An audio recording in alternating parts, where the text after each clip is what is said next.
Richard, is there anything from your view again, appreciating that you're like, I was watching from the sidelines, but Yeah. I'm No, sure. no. I mean, definitely Robert was the captain of the ship. He kind of he wrote the book and then he handed it over to me. He goes, make it look good and sell it. So that's kind of where the baton gets passed. Where we started off, even the cover of the book, we started off with some ideas of how it should look and what the vision was, and we went through a few iterations, and when we ended up with this cover, it was almost right in front of us the whole time. This is a picture of our mother at the age of 35 when she had just come to Canada. And so we had the original, and we had a graphic artist from the US, give it some treatment.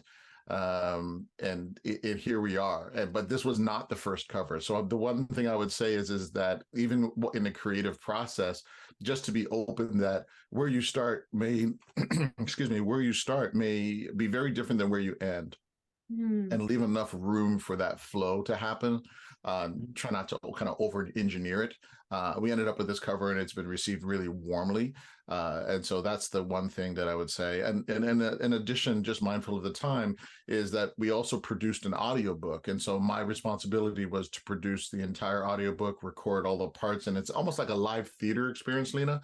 And so you have different voices and different actors, different accents, and so forth that really bring the story to life. So once Robert was finished with the book, that's kind of where I leaned into, giving it that audible treatment.